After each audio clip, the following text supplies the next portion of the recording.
computer. And you guys all see this, so this is ready to go. Perfect. Okay, so today we'll be presenting on attachment styles and their implications. Our group name is called the Attachment Smiles. So it includes Cameron, Cassidy, Nicole, and Usitli. So the reason that we chose this article is because all of us have great interest in the effects of mental health, parental relationships, and negative life events, and how they can correlate with each other.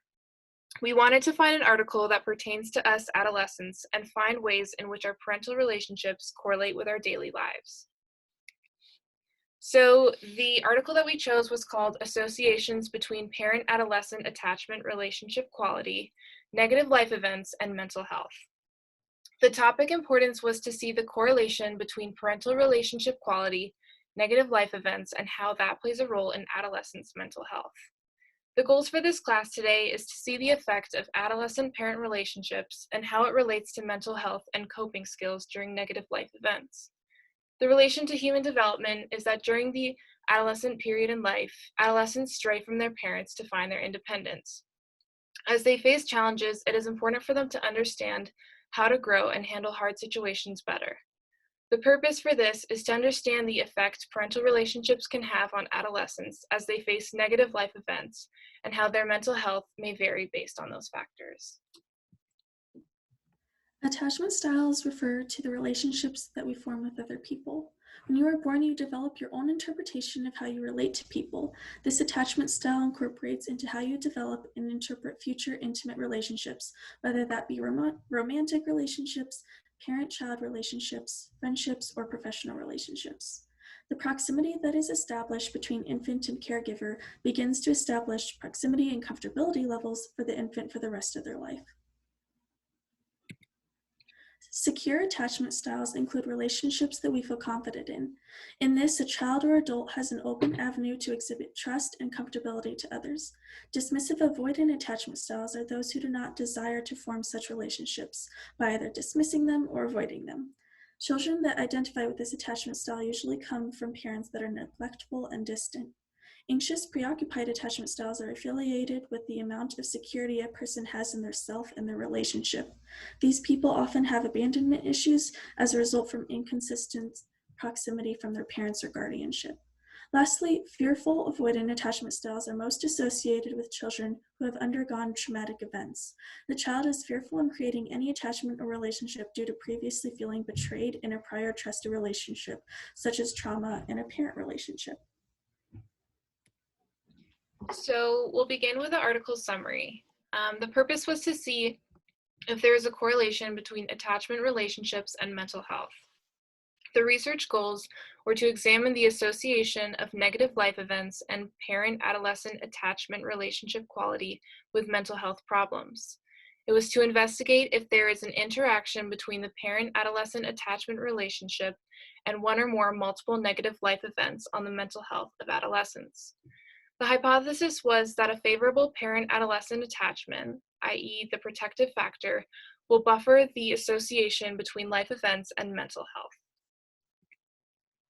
For this study, the demographics consisted of children from the Netherlands, and it was a 2-year longitudinal study. These kids were in secondary education, so the initial mean for the first bit of the study was 12 and a half, and at the follow-up where they retested the kids, the average age was 14 and 3 months. And the data was collected while the child was at school, and for the initial part of the study, there was 8,272 participants, but at the follow-up, there was only 3,181. For the methods, the study looked at the associations between life events, parent-adolescent attachment, and mental health problems. For the different measures, there were 3, and the first was mental health, and it consisted of 5 subscales, which looked at emotional problems, conduct problems, hyperactivity, inattention, peer problems, and prosocial behavior. And it was a 3-point scale, and it was separated into 2 groups where the normal was below or equal to 13, and then the borderline abnormal mental health problems were above or equal to 14.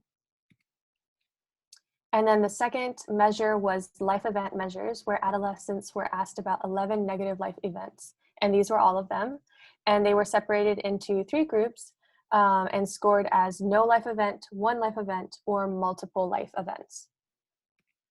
And the last measure that they used was the parent-adolescent attachment relationship measure, which consisted of 6 items. The first 3 talked about the adolescent's relationship with the mother, and the next 3 were about the relationship with the father. And it was a 4-point scale where less than 2 was an unfavorable relationship, and greater than or equal to 2 was a favorable relationship. The results of the study found that both life events and parent-adolescent attachment were related to mental health. The 3 groups with different numbers of life events differ significantly from each other. No life event group was seen to have the least mental health problems, and the multiple life event group seemed to have the highest rate of mental health problems. And it was found that an unfavorable parent-adolescent attachment at baseline was related to an increased risk of mental health problems at the follow-up. So our conclusion from the study, or their conclusion, was that adolescents with 1 or multiple life events and an unfavorable parent-adolescent attachment seems to be a vulnerable group for mental health problems. This graph was taken from the article, and it displays the correlation between negative life events and their effect on future parent-adolescent attachments. The research displays an increase of unfavorable parent-adolescent relationships with a multitude of negative life events. All right, so now we're going to get into the final critique of this article. And what this article basically helped us learn is that when adolescents experience negative life events, their relationships to their parents can either help prevent them from developing mental health problems or contribute to their mental illness. Some fun, interesting bits that we learned were that, well, for one, social support has shown to protect adolescents from the impacts of stress. We also learned that girls and lower educated adolescents had significantly more mental health problems than boys and higher educated teens. Finally, the more negative events that occur together, the more mental health problems were found in these young adults, young children. Like any study, this study also had its limitations. For one, in the beginning, over 8,000 adolescents participated in the study. However, for the follow-up study 2 years later, only about 3,000 were available to participate. Another limitation of the study would be that the participants were self-reporting. Therefore, they could have lied a little bit about how much certain life events were affecting them. However, just as a side note, the article does address that research shows that out of everyone, adolescents are going to be better reporters of their mental health than parents and teachers. This article has once again proven to us how crucial it is to have a good support system. Life events are unpredictable and unavoidable, but based on the study, adolescents are better equipped to manage such things in life if they have a good attachment to their parents. This is because, according to coping theory, which was briefly mentioned in the article, when individuals encounter potentially stressful situations, one of the things they do is evaluate their resources to handle the situation. And I believe this concept can be applied to people in all stages of life. When hard times come, it's important for us as social beings to have a good support system to help us navigate those problems. A way that we could improve the study would be to find a way to follow the subjects for a longer period of time, like from the moment they're born until their adulthood. This way we could find a better understanding of how their attachment to their parents really affects them long term. Throughout this article, research between parent-adolescent relationships and mental health is shown and elaborated on. The data is conclusive that there are negative effects correlated to life experiences on a child and their relationships throughout their life. To further the research past the article, we must research prevention techniques to optimally avoid the negative situations in entirety. These include mandated reporters such as teachers, volunteers, counselors, and school nurses to evaluate every child to some extent.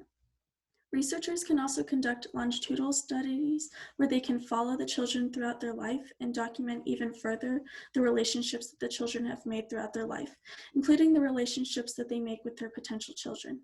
Overall, this article contributes the direct effect of parent-child relationships on any future relationships through their attachment styles. I hope that after this presentation, you have gained an understanding of the effect of parent relationships on adolescents as they face negative life events and how their mental health may vary based on those factors. In all, there is a direct effect of our interactions established as parent-child dynamics on the dynamics that the child will grow up with. The child will reflect such attachments from their parent or caregiver onto each relationship they will encounter. This displays the importance of physical and emotional proximity that is established in the beginning of the child's life. Thank you.